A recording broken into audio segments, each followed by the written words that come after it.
గత 12 సంవత్సరాల నరేంద్ర మోదీ పరిపాలనలో లీటర్ పెట్రోల్కు 38 రూపాయలు పెంచిన ఘనత బీజేపీ ప్రభుత్వాన్ని వరంగల్ తూర్పు మాజీ ఎమ్మెల్యే నరేంద్ర అన్నారు.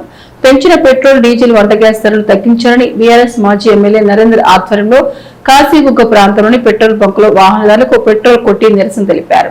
కార్యక్రమంలో బీఆర్ఎస్ నాయకులు రాజేందర్, షార్పుద్దీన్, బి రవి, రామచందర్, మంజుల, ప్రమిళ తదితరులు పాల్గొన్నారు. ఈ సందర్భంగా నరేంద్ర మాట్లాడుతూ కేంద్రంలోని బీజేపీ ప్రభుత్వం పెట్రోల్, డీజిల్ ధరలు పెంచడంతో సామాన్యులపై భారం పడుతుందని అన్నారు. రవాణా ఛార్జీలు పెరగడంతో నిత్యావసర వస్తువుల ధరలు కూడా పెరుగుతాయని, పెంచిన పెట్రోల్, డీజిల్ ధరలు ప్రభుత్వం తగ్గించాలని నరేంద్ర డిమాండ్ చేశారు.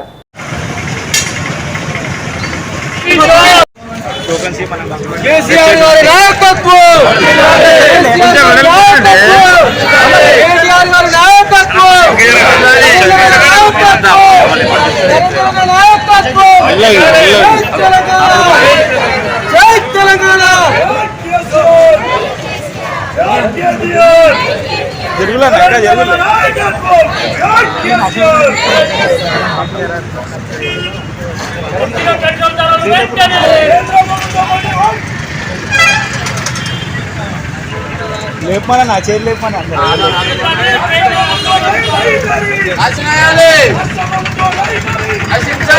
ఇంకా పక్కన కూడా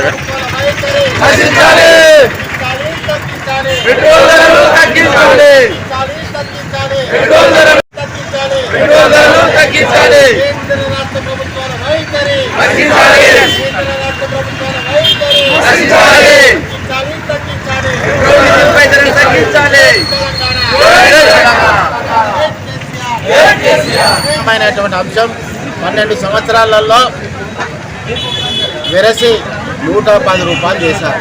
ఆనాడు 60 రూపాయలు ఉండే, ఇప్పుడు 110 రూపాయలు అయింది, 65 రూపాయలు ఉండే. వెరసి 35 రూపాయలు రేటు పెరిగింది.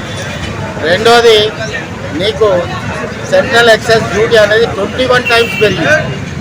దీంతో ఒకసారి 2021లో 32.98 రూపాయలు పెరిగితే మళ్ళీ 22లో దాన్ని 19.98 చేయలేదు. దాంతో 2026 నేటి వరకు అది వచ్చేసి 21 రూపాయలు కూడా అయిపోయింది. దీని వెరసి 43 లక్షల కోట్లు కేంద్ర ప్రభుత్వానికి పోయింది. ఆ లెక్కలో ఈరోజు 110 రూపాయలు ఉందండి, 55 రూపాయలు రాష్ట్ర ప్రభుత్వానికి పోతుంది, 55 రూపాయలు కేంద్ర ప్రభుత్వం. మరి కేంద్రం అట్లా దగా చేసింది. మరి రేవంత్ రెడ్డి పొడుగు మాటలు మాట్లాడతాను. మరి ఈయనంటే సహకరించాలి కదా, ఈయనే సహకరించారు, ఇద్దరు సహకరించారు. ఇప్పుడు మీరు అందరు విన్నారు, ఒక ఆటో కార్మికుడు కానీ, ఒక గూడ్స్ కార్మికుడు కానీ, ఓ టాక్సీ అన్న కానీ, ఓ టూ వీలర్ అతను కానీ, ఒక ప్రైవేటు ఎంప్లాయీ గుమాస్తా కానీ, వాళ్ళందరికీ కూడా స్టేట్మెంట్ మీరే ఇస్తున్నారు. అంటే దేశం గొప్పగా ఉన్నది, నేను ప్రపంచ గురువునని నరేంద్ర మోడీ చెప్తున్నాడు. మరి నువ్వు ప్రపంచ గురువు, దేశం గొప్పగా ఉన్నప్పుడు 5 రాష్ట్రాల ఎన్నికల ముందు రేట్లు పెరిగాయని చెప్పినావు. ఇప్పుడు ఇమ్మీడియట్లీ 3 రోజులు కూడా ఆగలేదు, రేట్లు పెంచినావు. మరి ఇటువంటి అధ్వానమైనటువంటి పరిపాలన మిగిలింది. రెండో ప్రధానమైనటువంటి అంశం, కార్పొరేట్ కంపెనీలో ఉన్నటువంటి ఎవరైతే టి సుబ్బిరామిరెడ్డి, విజయ్ మాల్యా, నీరవ్ మోడీ వీళ్ళందరూ కూడా రామారామిగా 19,000 కోట్లు రద్దు చేయడం జరిగింది. వాళ్ళకు 19,000 కోట్లు రద్దు చేసేదానికంటే ప్రజలకు నిత్యావసర రేట్ల మీద భారం మోపుతున్నావు నువ్వు. ఆ పైసలు ప్రజల మీద సబ్సిడీ కింద ఈ పెట్రోల్, డీజిల్, నిత్యావసర సరుకుల మీద ఇవ్వండి. ఎందుకు ఇవ్వరండి? వాళ్ళు దేశానికి ఏం చేసిల్లండి? టాటా వాళ్ళకి చేసిల్లంటే అది గొప్పతనం. వాళ్ళు దేశానికి సేవ చేసిన విద్వాంసం ఏ విధంగా ఉన్నదంటే, క్రూడ్ ఆయిల్ తీసుకొస్తారు, క్రూడ్ ఆయిల్ తీసుకొచ్చి ఇక్కడ పెట్రోల్, డీజిల్ తయారు చేసి మన దగ్గర 110 రూపాయలు అమ్ముతాం. అదే విదేశాలలో కూడా భారతదేశం సప్లై చేస్తున్నది. శ్రీలంక, నెదర్లాండ్ కంట్రీలకు 60 నుంచి 85 రూపాయలకి ఇస్తారు. విదేశీ వాళ్ళంటే అంత ప్రేమ, మన వాళ్ళకి మాత్రం 110 రూపాయలు ఇస్తాం. ఎంత తేలికాలు వీళ్ళు విశ్వగురువు, వీళ్ళు మొత్తం దేశాన్ని పాలిస్తారు. వీళ్ళు దేశాన్ని ధర్మం న్యాయం అని చెప్తారు. ఇదేనా ధర్మం మీది? ఇదేనా న్యాయం మీది?